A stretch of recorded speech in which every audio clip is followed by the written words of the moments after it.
New Year's Eve at Manhattan's most exclusive restaurant. Rachel Carter, billionaire CEO, three-time Fortune cover feature, stood at the host stand and heard words she never expected. No tables available. She could buy the building. She couldn't buy a seat. As Rachel turned toward the door, past families laughing over champagne and children counting down to midnight, a man and his young daughter suddenly stood. He looked directly at her and waved. Why would such a small gesture change everything about this night? Rachel Carter had walked into boardrooms where billionaires went silent. She had stared down investors twice her age and made them blink first. But standing at the host stand of Le Monde Enchanté on New Year's Eve, she felt something unfamiliar crawling up her spine. Powerlessness. The host was young, polished, professionally apologetic. He smiled the way people smiled when they delivered bad news to someone they assumed could handle it. Rachel did not feel like handling it. She had left her assistant at home. No driver waiting outside. No reservation made weeks in advance because she never imagined needing one. Tonight was supposed to be different. Tonight she had wanted to be just a woman having dinner. Alone, but by choice. The restaurant glowed like a jewelry box. Crystal chandeliers scattered light across white tablecloths. Families filled every table. Children in velvet dresses. Couples leaning close over wine. Laughter rolled through the space in waves, comfortable and easy, like people who belonged to each other. Rachel stood at the edge of it all, holding her coat, feeling the weight of eyes that didn't recognize her. She had been on the cover of Fortune 3 times. Here, she was just someone without a reservation. The host gestured vaguely toward the bar. He suggested she could wait, though he made it clear nothing would open up. His tone was kind, but firm. Rachel understood tone. She had used it herself 1,000 times. This was the tone of a door closing. She thought about offering money. She could triple the price of a table. She could buy the entire night for someone else and take their spot. The words formed in her throat, but didn't come out. Buying her way in would only confirm what she already felt, that she didn't belong here. Not tonight. Rachel turned toward the exit. She moved slowly, her heels clicking against marble, and every step felt like a small defeat. Around her, the restaurant pulsed with warmth she couldn't touch. A father poured sparkling cider for his son. A grandmother wiped frosting from a toddler's cheek. A couple raised their glasses and clinked them together, soft and certain. Rachel had built an empire. She had shaped markets and launched products and changed industries. But she couldn't buy her way into this. She couldn't negotiate herself a family. She reached for the door handle. Cold air slipped through the gap, sharp against her skin. Outside, the city glittered with a kind of mocking brightness. Everywhere, people were celebrating. Everywhere, people had someone. Rachel tightened her grip on her coat. She would go home. She would pour herself scotch and sit by the window and watch the fireworks alone, the way she had done for the past 4 years. It was fine. She had chosen this life. She had traded closeness for control, and control had made her unstoppable, untouchable. Then she heard it. A small voice, clear and curious, cutting through the noise. A child's voice. Rachel looked back without meaning to. Near the center of the dining room, a little girl was standing on her chair, one hand gripping the edge of the table. She was maybe 6 or 7, with dark curls pinned back with a glittery clip. She was staring directly at Rachel, not with recognition, not with pity, just with the kind of open attention children gave to things that confused them. The girl tugged on the sleeve of the man sitting beside her. He was tall, broad-shouldered, dressed in a simple button-down that looked carefully ironed. He had the kind of face that carried weight quietly. Tired eyes, strong hands.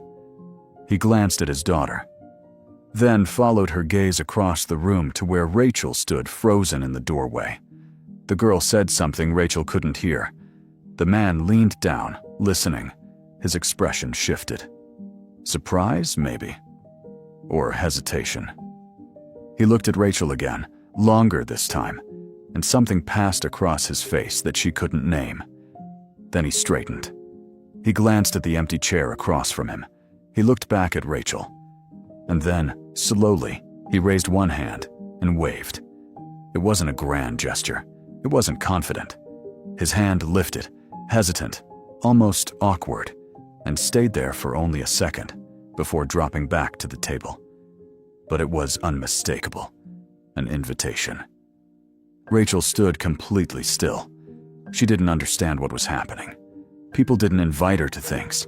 People asked her for things. People wanted her approval, her investment, her time. But no one just waved her over to share a table on New Year's Eve.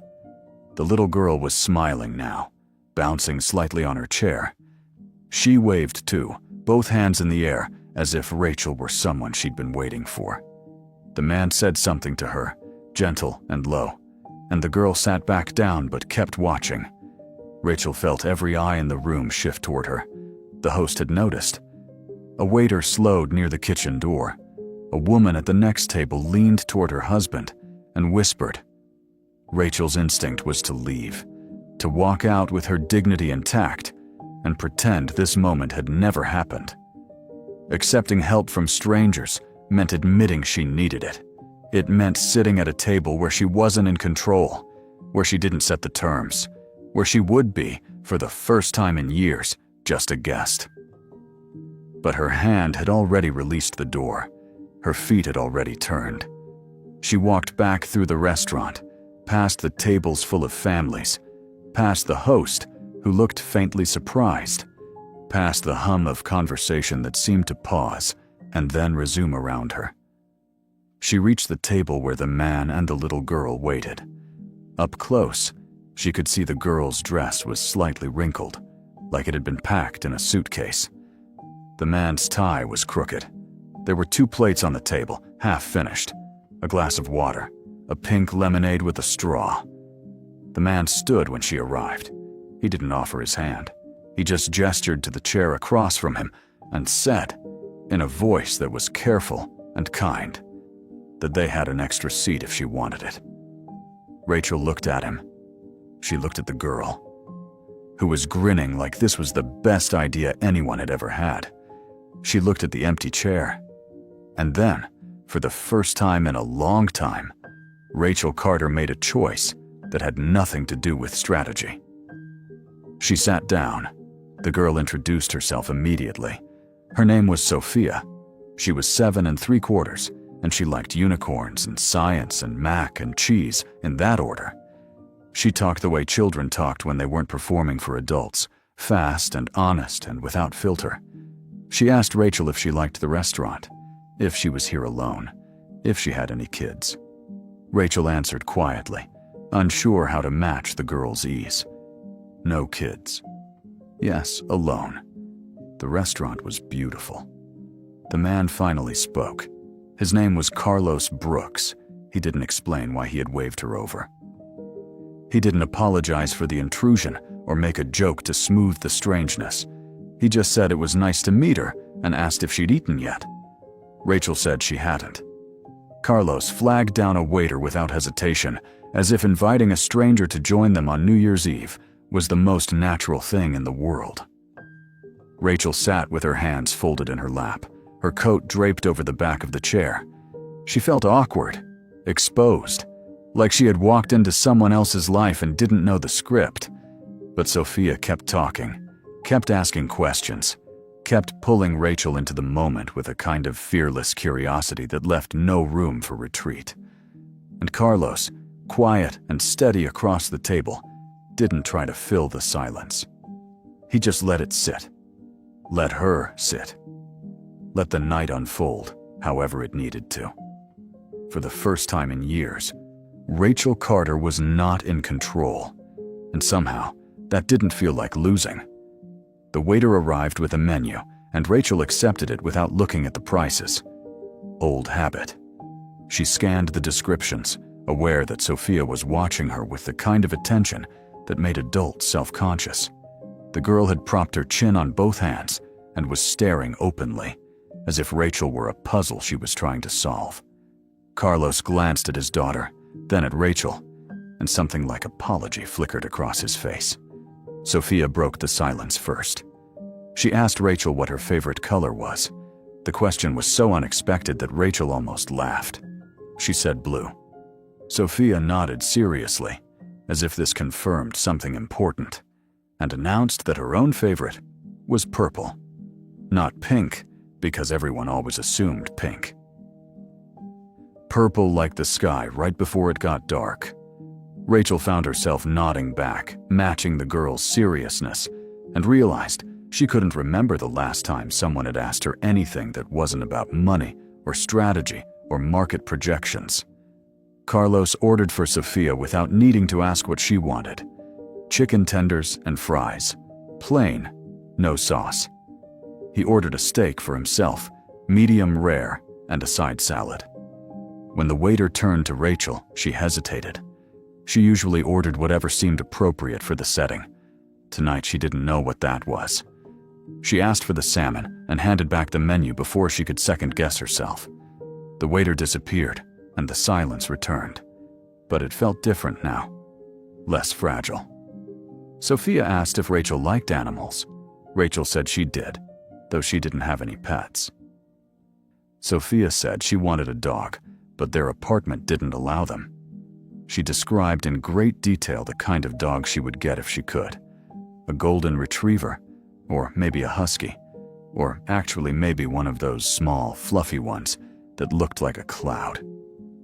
Carlos listened with the patience of someone who had heard this list many times before.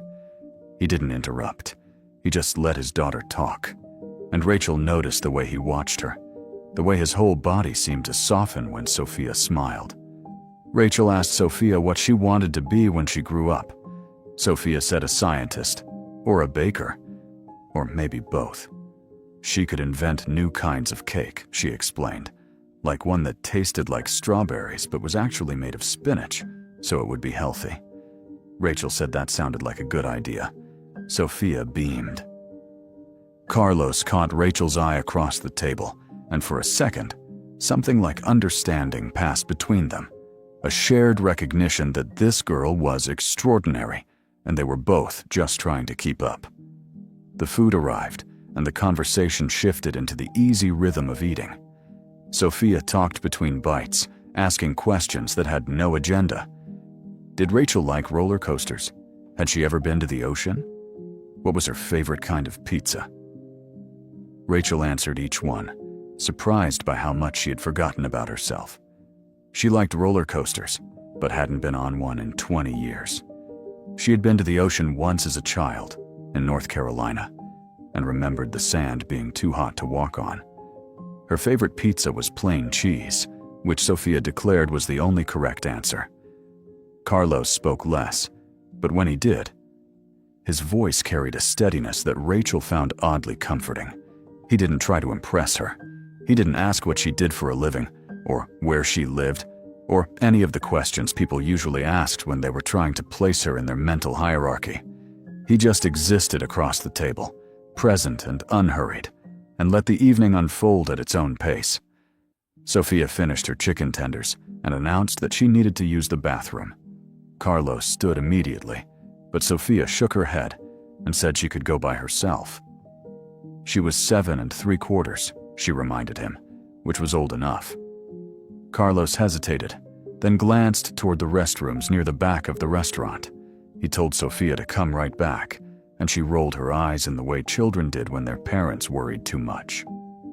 She slid off her chair and walked away, glittery clip bobbing with each step. The table fell quiet. Rachel looked down at her salmon, aware suddenly of how little she and Carlos had spoken directly to each other. He was cutting his steak with careful precision, and she wondered if he felt as awkward as she did. She searched for something to say, something that wouldn't sound like small talk or prying. She asked how long he and Sophia had lived in the city. Carlos looked up, slightly surprised, and said about 3 years. They had moved from Boston after his wife passed away. He said it simply, without drama, the way people stated facts they had lived with long enough to carry without breaking. Rachel felt the air shift. She didn't know what to say. Condolences felt insufficient. Silence felt wrong. She settled on saying she was sorry. And Carlos nodded, accepting it the way he probably accepted all expressions of sympathy, with quiet grace and no expectation of more. He explained that his wife had been sick for a long time. Sophia had been 4 when she died, old enough to remember her, but young enough that the memories were starting to blur. Carlos said it had been hard at first, figuring out how to be both parents, how to braid hair and pack lunches and show up to school events when all he wanted to do was disappear into his grief. But Sophia had needed him, and that need had pulled him forward, one day at a time, until the days became years, and the weight became something he knew how to carry. Rachel listened without interrupting. She didn't offer advice or try to relate his experience to anything in her own life. She just listened. And Carlos seemed to appreciate that. He said Sophia was the reason he got out of bed most mornings, the reason he kept going. She made everything make sense in a way nothing else did. Rachel thought about her own mornings. The alarm at 5, the coffee she drank standing by the window, the emails she answered before the sun came up. She had built her entire life around making things make sense, but she had never needed another person to do it. Carlos asked gently if Rachel had family in the city. It was the first personal question he had asked, and Rachel felt her defenses rise instinctively. She could deflect. She could give a vague answer and steer the conversation back to safer ground. But something about the way he asked, without judgment or expectation, made her want to answer honestly. She said no. Her parents had passed away years ago. She had a brother in Seattle, but they didn't talk much. Work had taken up most of her life, and by the time she looked up, she realized she had built an empire, but forgotten to build anything else. The words came out more raw than she intended. Carlos didn't rush to fill the silence. He just nodded, as if he understood exactly what she meant. He said loneliness was strange that way. It could exist even in a room full of people, even in a life full of accomplishments. Rachel felt something crack open inside her chest. She had spent so many years convincing herself that she didn't need anyone, that independence was the same as strength. But sitting across from Carlos, she realized she had been lying to herself. She was lonely. She had been lonely for a long time. Sophia returned, breathless and grinning, and climbed back into her chair. She announced that there was a giant fish tank in the hallway, and that she had counted 17 fish, but one of them was hiding, so there might be 18. Carlos smiled and asked if she had washed her hands. Sophia held them up as proof. The moment passed, easy and warm, and Rachel felt herself relax in a way she hadn't in years. Sophia asked Rachel if she had ever made a wish on a shooting star. Rachel said she hadn't seen one in a long time.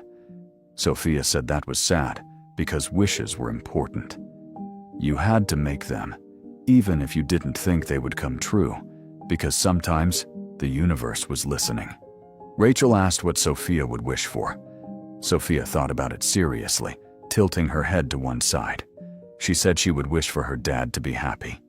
Not just okay, but really happy, the way people were in movies. Carlos looked at his daughter with an expression Rachel couldn't quite name. Love, yes, but also something deeper. Gratitude, maybe. Or wonder. He told Sophia he was already happy, because he had her. Sophia frowned and said that wasn't the same. She wanted him to have someone to laugh with when she was at school, someone to watch movies with after she went to bed, someone who made him smile the way he made her smile. Rachel felt like she was intruding on something private. She looked down at her plate, but she could feel the weight of the moment settling over the table. Carlos cleared his throat and said that he was doing fine. that Sophia didn't need to worry about him. But Sophia just shrugged, unconvinced, and went back to eating her fries. The conversation moved on. But Rachel couldn't shake the feeling that she had just witnessed something achingly honest. Dessert arrived without anyone ordering it. The waiter explained that the restaurant offered complimentary chocolate cake to every table on New Year's Eve. Sophia's eyes went wide. Carlos thanked the waiter and cut the cake into 3 pieces, sliding one toward Rachel without asking if she wanted it. She accepted it, and they ate in companionable silence, the kind that didn't need to be filled. Sophia asked Rachel if she believed in New Year's resolutions. Rachel said she used to, but she had stopped making them because she never kept them. Sophia asked why not. Rachel thought about it. She said she supposed she had always made resolutions about work, about hitting revenue targets, or launching products, or expanding into new markets. But those didn't feel like real resolutions. They were just goals dressed up as promises. Sophia asked what a real resolution would be. Rachel didn't have an answer. She had spent so long measuring her life in metrics and milestones that she didn't know what else to measure it by. Carlos said quietly that maybe a real resolution was about becoming someone, not achieving something, about being kinder or braver or more present. Rachel looked at him, and he looked back, and she realized he wasn't talking to Sophia anymore. He was talking to her. The restaurant had grown louder. Families were finishing their meals, gathering coats, preparing for the countdown. Sophia bounced in her seat, asking how much longer until midnight. Carlos checked his watch and said about 40 minutes. Sophia groaned dramatically and said that was forever. Carlos laughed, and the sound was warm and unguarded, and Rachel realized she hadn't heard him laugh before. It changed his whole face, made him look younger, less tired. Rachel excused herself to use the restroom. She walked through the restaurant, past tables full of people who belonged to each other, and locked herself in a stall. She stood there for a moment, breathing, trying to process what she was feeling. She hadn't expected tonight to matter. She had come to the restaurant out of desperation, out of a refusal to sit alone in her apartment one more year. But now, sitting with Carlos and Sophia, she felt something she hadn't felt in a long time. She felt seen. Not as Rachel Carter, CEO, not as the woman on the cover of Fortune, just as a person, flawed and lonely and trying. She washed her hands and looked at herself in the mirror. Her makeup was still perfect, her hair still smooth, but her eyes looked different. Softer, maybe, or sadder. She wasn't sure. She dried her hands and walked back to the table, and when she sat down, Sophia smiled at her like she had been missed. Carlos poured more water into Rachel's glass without asking. It was a small gesture, but it felt significant, like he had decided she belonged there, like she wasn't just a stranger they had invited out of pity. Rachel thanked him, and he nodded, and the silence between them felt comfortable now, familiar almost. Sophia started drawing on her napkin with a crayon the waiter had brought earlier. She drew a house with a triangle roof and a sun with too many rays. She drew 3 stick figures holding hands. She pointed to the tallest one and said that was her dad. The medium one was herself. The smallest one, she said, was Rachel. Rachel stared at the drawing, at the 3 figures connected by carefully drawn lines, and felt something twist in her chest. She asked Sophia why she had made her so small. Sophia said it was because Rachel seemed sad, and sad people took up less space. Rachel didn't know what to say to that. Carlos looked at the drawing, then at Rachel, and something unspoken passed between them. An acknowledgement that his daughter saw things adults tried to hide. The countdown was beginning. Voices rose across the restaurant, people gathering near the windows to watch the fireworks. Sophia grabbed her father's hand and tugged him toward the glass. Carlos stood, then looked back at Rachel. He didn't say anything. He just waited. Rachel rose slowly and followed them to the window. Sophia positioned herself between them, holding both their hands, and Rachel felt the small, warm grip and realized she couldn't remember the last time she had held someone's hand. The crowd began counting down. 10, 9, 8. Rachel looked at the people around her, couples kissing, families cheering, strangers embracing. 7, 6, 5. She looked at Carlos, and he was looking at Sophia, and Sophia was looking at the sky, waiting for the fireworks. 4, 3, 2. Rachel felt the moment expanding, stretching, becoming something she would carry with her long after tonight ended. 1. The room erupted. Cheers and shouts and the sound of champagne corks popping. Outside, fireworks exploded in gold and silver, lighting up the Manhattan skyline. Sophia squealed and jumped, still holding their hands, and Rachel found herself smiling. Really smiling. Not the smile she wore in meetings or interviews. A real smile, unguarded and true.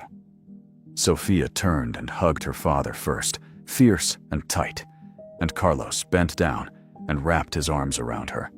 Then Sophia turned to Rachel, and before Rachel could react, the girl threw her arms around her waist. Rachel stood frozen for a second, unsure what to do. Then, slowly, she put her hands on Sophia's back and hugged her in return. The girl smelled like cake and strawberry shampoo, and Rachel felt something inside her break open. Not painfully, gently, like something that had been locked too long finally coming loose. Sophia pulled back and grinned up at her. She said, "Happy New Year," and Rachel said it back, her voice thick. Carlos extended his hand, and Rachel shook it. His grip was firm and warm, and he held on just a second longer than necessary. He said it was good to meet her, and Rachel realized he meant it. Not good to network with her, not good to get something from her, just good to meet her as a person on a night when both of them needed not to be alone. The moment ended. Families began gathering their things. The restaurant was clearing out, and reality was creeping back in. Rachel knew she should leave. She should thank them and walk out and go back to her life. But she didn't want to. She wanted to stay in this small pocket of warmth, this brief window where she wasn't a CEO or a billionaire or someone people wanted things from. She was just Rachel, and that was enough. Carlos helped Sophia into her coat. The girl was yawning now, her energy finally fading. Rachel put on her own coat. Fumbling slightly with the buttons, she thanked Carlos for letting her join them. He said it was Sophia's idea, and Sophia, half asleep against her father's side, mumbled that Rachel had looked lonely. Carlos didn't correct her. He just looked at Rachel with quiet understanding, and Rachel nodded, because it was true. They walked toward the exit together. Rachel didn't know what to say. She didn't know how to end this. So she just walked beside them, through the restaurant, past the empty tables, and the waiters clearing plates, and out into the cold New York night. The air hit her like a shock, sharp and clean, and she pulled her coat tighter. Carlos said goodnight. Sophia waved sleepily, and Rachel stood on the sidewalk and watched them walk away, a father and daughter disappearing into the crowd of people celebrating the new year. She stood there long after they were gone, surrounded by strangers, and realized she wasn't empty anymore. She didn't know what she was, but she wasn't empty. Rachel stood on the sidewalk long after Carlos and Sophia disappeared into the crowd. People streamed past her, laughing and shouting, arms linked, voices bright with celebration. She had never felt more alone in a crowd, but the loneliness felt different now. It wasn't the hollow kind she had carried for years, the kind that made her feel like she was observing life from behind glass. This was something sharper, more immediate, the loneliness of knowing what warmth felt like and having to walk away from it. She pulled out her phone to call a car, then stopped. Her apartment was only 12 blocks away. She could walk. The cold would clear her head. She needed to think. She needed to understand what had just happened and why it mattered so much. Rachel put her phone back in her pocket and started walking, her heels clicking against the pavement in rhythm with the distant sound of fireworks still exploding overhead. The streets were chaos. Confetti drifted through the air like snow. Groups of people spilled out of bars and restaurants, singing and dancing and taking photos. Rachel moved through it all like a ghost, invisible in her expensive coat, untouched by the joy around her. She thought about Sophia's drawing, 3 stick figures holding hands. The smallest one was her, because sad people took up less space. A 7-year-old had seen what Rachel had spent decades trying to hide. She reached her building and nodded to the doorman, who wished her a happy new year with professional warmth. She stepped into the elevator and watched the numbers climb. 41 floors. She had bought the penthouse 5 years ago, right after her company went public. It had felt like a victory then, a monument to everything she had built. Tonight, it felt like a cage. The elevator doors opened directly into her apartment. Floor-to-ceiling windows overlooked the city, and the view was spectacular. Lights stretched out in every direction, glittering and endless. Rachel walked to the window and pressed her hand against the glass. Cold seeped through, numbing her palm. Below, the city celebrated. Above, the sky was dark, except for the occasional burst of color from lingering fireworks. Rachel stood between them, suspended in expensive silence. She thought about pouring herself scotch. She thought about turning on music or calling someone or checking her emails. But she didn't move. She just stood at the window and let herself feel everything she had been avoiding. The ache of sitting at that table. The weight of Sophia's hug. The way Carlos had looked at her when he said a real resolution was about becoming someone, not achieving something. Rachel had spent her entire adult life achieving. She had climbed every ladder, broken every ceiling, built something that would outlast her. But who had she become? She thought about her brother in Seattle. They spoke maybe twice a year, always brief, always polite.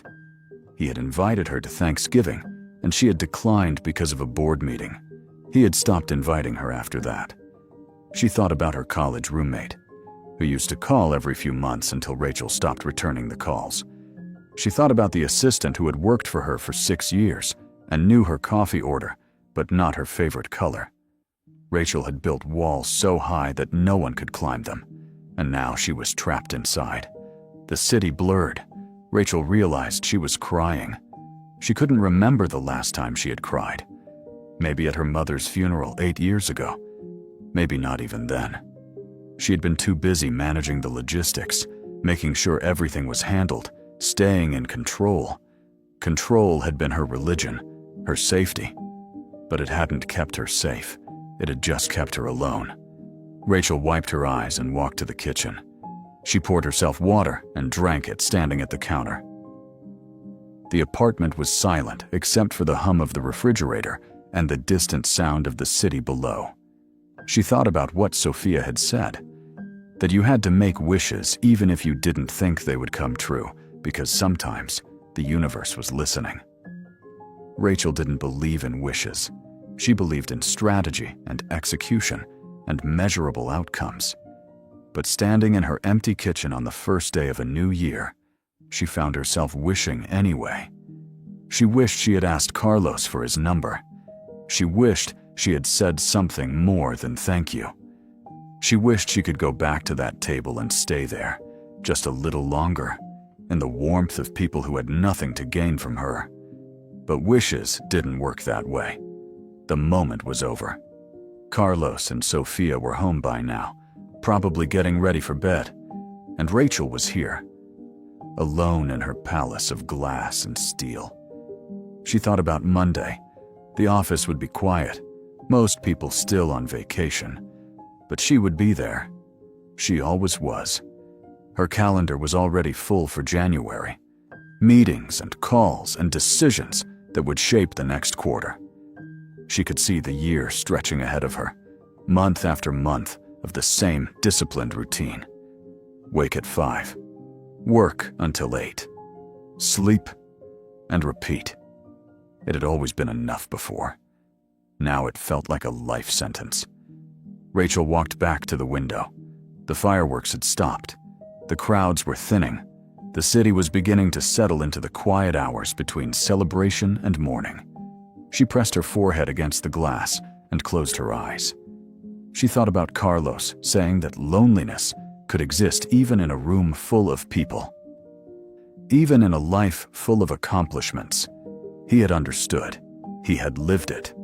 But he had also found a way through it because he had Sophia. He had someone to get up for. Someone who needed him. Rachel had built a company that employed 3,000 people, but none of them needed her. Not really. They needed the CEO. They needed the strategy and the vision and the capital. But they didn't need Rachel. She opened her eyes and looked at her reflection in the glass. She looked tired. Older than her 42 years. The woman staring back at her had everything she had ever worked for, and nothing she actually wanted. Rachel thought about what a real resolution would be.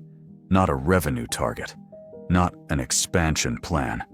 Something that meant she wouldn't spend next New Year's Eve standing alone at this window. She thought about being kinder. She thought about being braver. She thought about being present, the way Carlos had said. What did that even mean? She worked 80-hour weeks. She answered emails at midnight. She attended every meeting, reviewed every report, made every decision. How much more present could she be? But she knew that wasn't what he meant. He meant being present in her own life, not as a CEO, as a person. Rachel thought about calling her brother, not to check in or make polite conversation, but to actually talk, to ask how he was, to tell him she was sorry for missing Thanksgiving, to admit she was lonely. The thought terrified her. Vulnerability had never been part of her vocabulary. She had built her career on being unshakable. Admitting weakness felt like failure. But maybe that was the problem. Maybe strength wasn't about never needing anyone. Maybe it was about having the courage to admit that you did. She picked up her phone. It was almost 2 a.m, too late to call anyone. But she opened her messages and found her brother's name. She started typing, then stopped, then started again. She wrote that she was thinking about him, that she hoped he had a good new year, that she would like to visit sometime if he was open to it. She read the message 3 times, her finger hovering over the send button. It felt small and inadequate, but it was something. She pressed send before she could change her mind. The message went through, and Rachel set the phone down. She didn't expect a response tonight, maybe not even tomorrow. But she had done something she never did. She had reached out. She had admitted in the smallest possible way that she wanted connection. It wasn't much, but it was a start. Rachel walked to her bedroom and changed out of her dress. She hung it carefully in the closet, next to dozens of other expensive dresses she wore to events she didn't care about. She put on an old t-shirt and crawled into bed. The sheets were cold. The room was dark, but Rachel didn't feel hollow anymore. She felt something else, something uncomfortable and uncertain and almost like hope. She thought about Sophia's stick figure drawing, 3 people holding hands. She thought about the way Carlos had smiled when his daughter laughed. She thought about the hug Sophia had given her, small arms wrapped tight around her waist, trusting and unafraid. Rachel had spent so long believing she didn't need those things.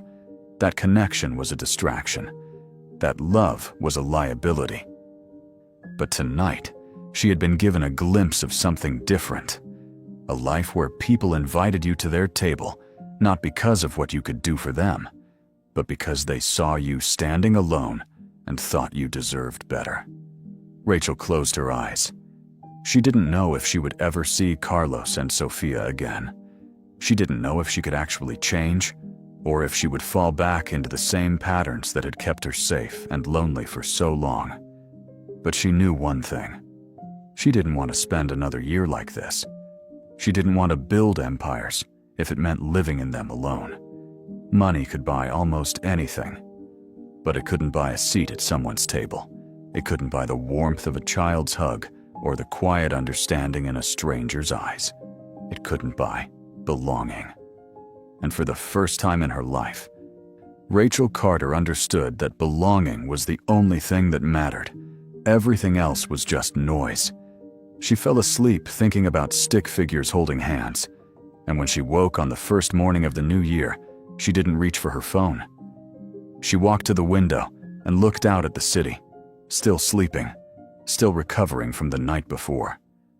She thought about resolutions, about becoming someone instead of achieving something, and she made herself a promise, not to be perfect, not to have all the answers, just to try, to reach out, to let people in, to take up space not because she was powerful, but because she was human, and that was enough.